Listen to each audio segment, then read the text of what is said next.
तो दोस्तों कैसे आप लोग। आज जो मैं वीडियो बना रहा हूँ ना, वो थोड़ा अलग टाइप का वीडियो इस सेंस में है, क्योंकि इस चीज़ पे ज़्यादा लोग ध्यान नहीं देते, लेकिन ये सबकॉन्शियसली हमारे रूटीन को अफेक्ट करता है, हमारे प्रोडक्टिविटी को अफेक्ट करता है।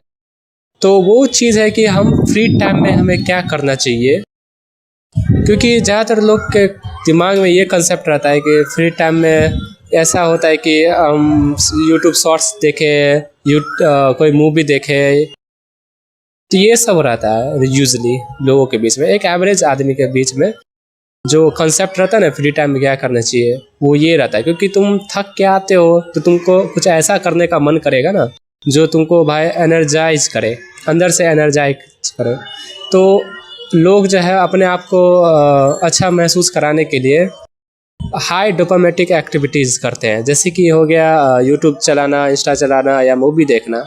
लेकिन ये सबकॉन्शियसली जो ना हमारे दिमाग के लिए सही नहीं है, क्योंकि ये जो तुम दिन के अंत में करोगे ना, दिन के अंत में सोने से पहले जो तुम करोगे ना, वही चीज़ तुमको ये डिटरमाइन करेगा कि तुम्हारा अगला दिन का सुबह, यानी कि वही 12 बजे से पहले का जो टाइम है वो कैसा बीतेगा। क्योंकि मैंने भी एक चीज़ एक्सपीरियंस किया है कि जब भी मैं रात में यूट्यूब या इंस्टा चला करके सोता था 2-3 घंटे लगातार, 2-3 बजे रात तक, तो मेरा अगला दिन का जो दोपहर तक का टाइम रहता था ना, वो उतना सही से नहीं गुजरता था।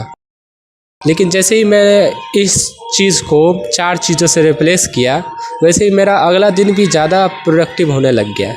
यूजली लोग सोचते हैं कि जो सुबह में करे वही चीज़ है तुम्हारा, जो चीज़ दिन का शुरुआत जैसे होता है ना, उसी चीज़ पे डिपेंड करता है कि तुम्हारा पूरा दिन कैसे जाएगा। लेकिन इसमें एक और चीज़ ऐड ऑन कर सकते हो कि दिन का अंत में तुम्हारा जो चीज़ गुजरता है वो तुम्हारे अगले दिन को डिटरमाइन करेगा, उस चीज़ को इन्फ्लुएंस करेगा अगले दिन को। तो मैं यूजली क्या करता हूँ, जब भी सुबह में मैं यूजली मेडिटेशन करता हूँ, लेकिन अब मैंने सोचा है कि आज से मैं शाम को भी मेडिटेशन करूँगा। तो जब भी तुम फ्री हो, मैं ये नहीं बोल रहा कि तुम सुबह में ही फ्री हो, शाम में ही फ्री होगा तो तुम मेडिटेशन करना। अगर तुम काम करते करते सुबह में भी फ्री रहते हो तो तुम उसके बीच में एक कम से कम 5 मिनट का मेडिटेशन करके देखना तुम्हारा जो प्रोडक्टिविटी है ना वो दुगना बढ़ जाएगा। कम से कम 5 मिनट का मेडिटेशन करना और देखना किस तरह से तुम्हारा ये चीज़ काम करता है। दूसरा चीज़ जो मैं करता हूँ यूजली, ये मैं बहुत सालों से करता आ रहा हूँ, मतलब सबकॉन्शियसली ही करता आ रहा हूँ, तो वो है वॉकिंग। जब भी मैं कुछ फ्री टाइम रहता है ना, तो मैं छत पे ही 5-6 मिनट जो है वो चलना प्रिफर करता हूँ, rather than just watching Insta.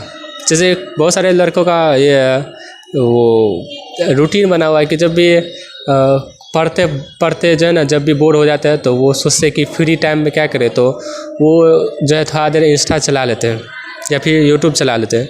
लेकिन मैं यूजली क्या करता हूँ, पढ़ते पढ़ते जब भी बोर होता हूँ ना, या फिर फ्री टाइम जब ब्रेक का टाइम रहता है, तो मैं उस समय वॉकिंग करना पसंद करता हूँ। वॉकिंग ना केवल तुमको बाहर के एयर से तुम्हारा जो एक्सपोजर होगा, उससे तुम्हारा जो शरीर का जो मसल्स है वो और ज़्यादा एयर जब मिलता है ना, तो माइंड और अच्छे से काम करता है। तो जब भी तुम फ्री हो तो तुम बाहर थोड़ा देर के लिए वॉकिंग करना शुरू कर सकते हो। और तीसरा चीज़ जो मैं करता हूँ यूजली, और ये मैं वैसे बहुत कम ही कर पाता हूँ, लेकिन मैं अब से सोचा है कि मैं इसको भी इस पे भी मैं ध्यान दूँ, तो वो है कि मैं जब भी अपना पूरा दिनचर्या का काम कर के जब शाम में घर पहुँचता हूँ, तो मैं सोचता हूँ कि कुछ देर अपने हॉबी पे काम किया जाए। कोई कम से कम आधा घंटा भी हॉबी पे काम कर लिया जाए ना, तो वो तुमको अंदर से एक खुशी देगा। ऐसा लगेगा कि कुछ तो कर रहे हैं लाइफ में, ऐसा नहीं लगेगा कि लाइफ एक ही टाइप से बीत रहा है। जैसे कि मेरे केस में तो मैं म्यूज़िक बनाना पसंद करता हूँ, आपके केस में कुछ भी हो सकता है, चाहे आप शाम में कोई यूट्यूब चैनल पे काम कर रहे हो या फिर कुछ भी। तो ये मेरे केस में था यूट्यूब म्यूज़िक बनाना, आपके केस में कुछ भी हो सकता है। तो लास्ट चीज़ जो मैं ये कहना चाहता हूँ और ये चीज़ जो है मैं वैसे तो मैं बचपन से मतलब जब से होश आया तब से मैं ये करता आ रहा हूँ कि मुझे जो है आसपास का चीज़ जो है बिखरा हुआ पसंद नहीं आता है। मैं आसपास में जब भी बैठता हूँ तो आसपास का जगह जो है साफ करके बैठता हूँ। तो मैं ये चाहता हूँ कि आप भी वही चीज़ करो। जब भी आप सोने जाते हो तब अपने जो जितना भी पूरा रूम बिखरा हुआ है उसको थोड़ा साफ करके सो। तो उससे क्या होगा पता है, तुम्हारे दिमाग में जो है जितना रूम बिखरा रहता है ना उतना ही तुम्हारा दिमाग भी बिखरा रहता है। जितना रूम साफ रहता है उतना तुम्हारा दिमाग भी साफ रहता है। तो तुम अपने रूम को जितना साफ अरेंज मैनर में रखोगे ना उतना नया थॉट जो है तुम्हारे दिमाग में आएगा और ये काफ़ी सबकॉन्शियसली काम करता है।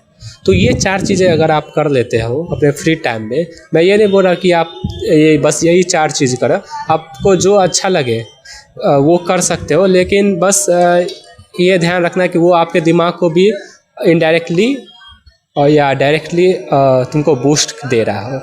तो मेरे केस में तो ये 4 चीज़ मैं यूजुअली करता हूँ फ्री टाइम में। तो मैं भी चाहता हूँ कि आप भी इससे रूबरू हो और आप भी इस चीज़ को अपनाओ।